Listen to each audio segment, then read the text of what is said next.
चलिए प्यारे विद्यार्थियों, सर्किल पॉइंट यूट्यूब चैनल पर एक बार फिर से आप सभी विद्यार्थियों का मैं एम चक्रवर्ती स्वागत करता हूं। तो बच्चों, आप लोग सभी बिहार एसएससी, बिहार दरोगा, बिहार पुलिस और जितने भी प्रतियोगी परीक्षा हैं जहां वनडे ऑब्जेक्टिव सवाल पूछे जाते हैं, वो सभी प्रतियोगी परीक्षाओं के लिए आप 20 ऑब्जेक्टिव प्रश्नों के लिए तैयार हो जाइए पेन और पेपर के साथ। यह वीडियो आप लोग को पसंद आता हो तो आप लोग अपने दोस्तों साथियों के बीच शेयर जरूर करें। ध्यान दीजिएगा कि 20 प्रश्न वैसे प्रश्न हैं जो आपके परीक्षाओं में काफ़ी महत्वपूर्ण स्थान रखते हैं और आपके परीक्षाओं के लिए एक रिवीजन का ये अच्छा काम करता है। अगर हम प्रतिदिन 20 प्रश्न करते हैं तो अगर आप महीने में 30 दिन होते हैं तो 600 प्रश्नों का हम लोग शानदार रिवीजन कर लेते हैं मात्र 5 से 7 मिनट में। छोटा समय है, समय भी कम है और आप 20 प्रश्नों का रिवीजन करते हैं, आपको पता भी नहीं चलता है। तो इस तरीके से आप लोग पेन पेपर के साथ एक बार फिर रेडी हो जाइए। चलिए आज हम लोग बढ़ते हैं आज के पहले सवाल पर। तो आज का पहला सवाल दिया गया है, मेसोपोटामिया के अभिलेख में सिंधु घाटी के लिए किस शब्द का प्रयोग किया गया है? ठीक है ना, मेसोपोटामिया एक सभ्यता है, वहाँ के अभिलेख में सिंधु घाटी के लिए किस शब्द का प्रयोग हुआ है? तब मेलुहा शब्द का। सिंधु घाटी के लिए किस शब्द का प्रयोग किया गया है? मेलुहा शब्द का प्रयोग किया गया है। अगर आप प्रीवियस ईयर का सेट बनाते होंगे या बना रहे होंगे तो इस तरीके का बिहार दरोगा हो, बिहार बीपीएससी हो, आपको सवाल जरूर देखने को मिलेगा। मेसोपोटामिया के अभिलेख में सिंधु घाटी के लिए किस शब्द का प्रयोग किया गया था? मेलुहा शब्द का प्रयोग किया गया था। अगला सवाल, सिंधु घाटी सभ्यता कैसी सभ्यता थी? तो वो कांस्य युगीन सभ्यता थे। कि सिंधु घाटी सभ्यता कैसा सभ्यता? कांस्य युगीन सभ्यता, क्योंकि इस समय मानव ने कांसे का काफ़ी ज़्यादा प्रयोग किया, इसलिए इसको हम कांस्य युग में रखते हैं। और सिंधु घाटी सभ्यता एक नगरीय सभ्यता थी। कैसी सभ्यता? नगरीय सभ्यता, जिसका खोज दयाराम साहनी के द्वारा 1921 ईस्वी में किया गया था पाकिस्तान के हड़प्पा वाले प्रांत से। शक शासकों के उच्च अधिकारी को क्या कहे जाते थे? शक शासक के जो उच्च अधिकारी होते थे उसको हम लोग क्षत्रप कहते थे। शक शासक के उच्च अधिकारी को क्या कहते थे? क्षत्रप। और क्षत्रप जो माने अधिकारियों के लिए शब्द लाया था, ये कुषाण वंश के शासक लाए थे। ध्यान दीजिएगा, कुषाण शासक ने क्षत्रप जो उच्च अधिकारियों के लिए एक शब्द का प्रयोग किया गया था, ये कुषाण शासक के द्वारा। और शक के शासक के समय उच्च अधिकारी को भी क्या कहते थे?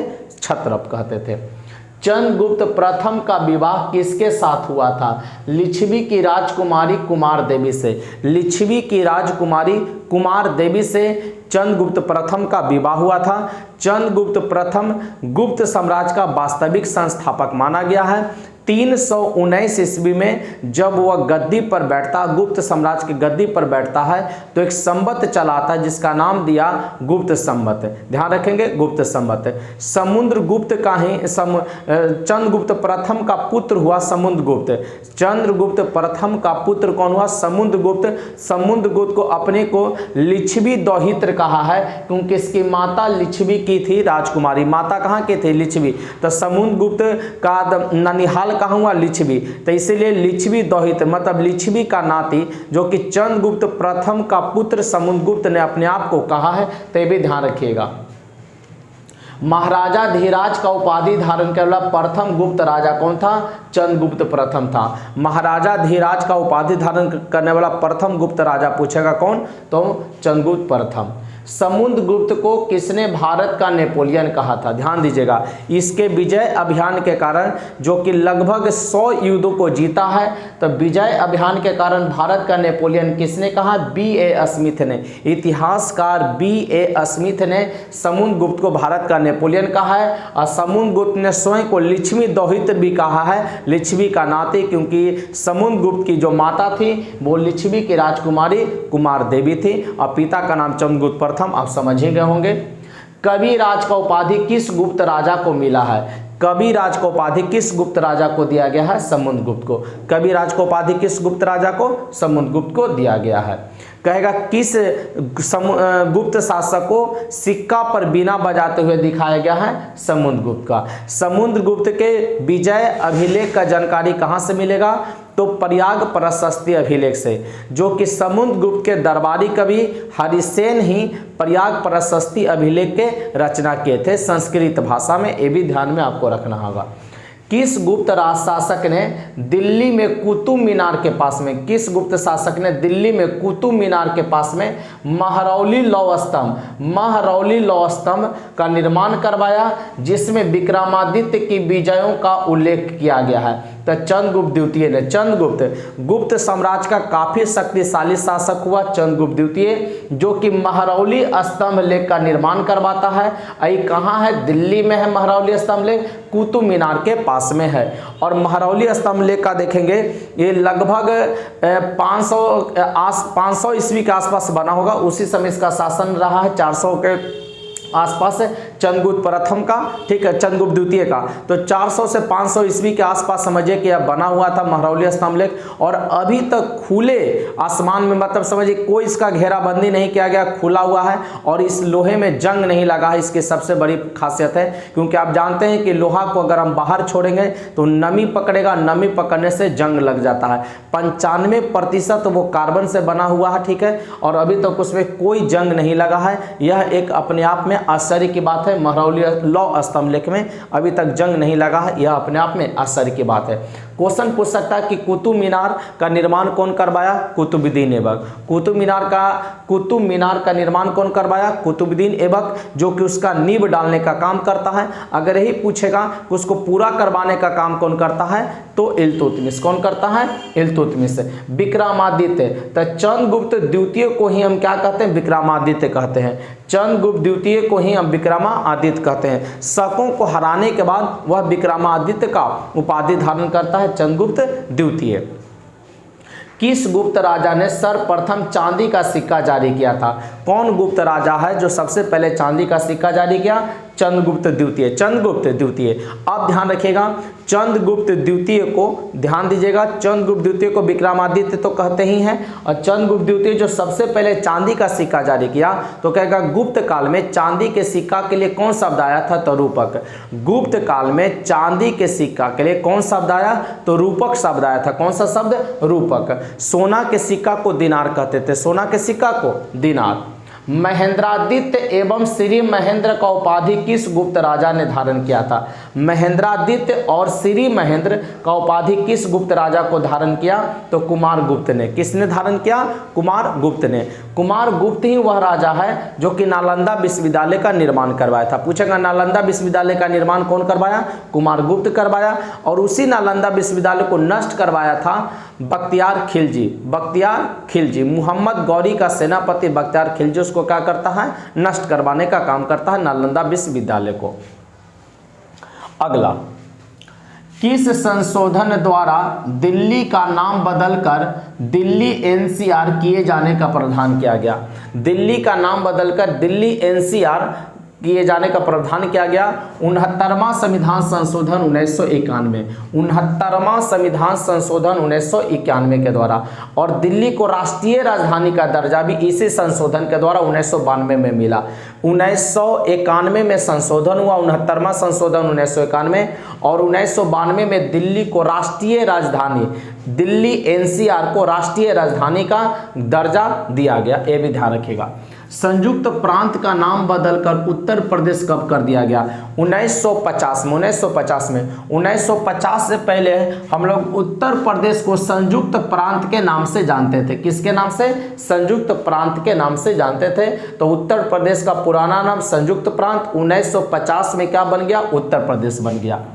एक नया राज्य बनाने में संवैधानिक संशोधन के लिए कैसा बहुमत चाहिए? अगर कोई राज्य आपको नया राज्य बनाना चाहते हैं तो अगर संविधान में संशोधन करिएगा तो किस प्रकार का बहुमत चाहिए?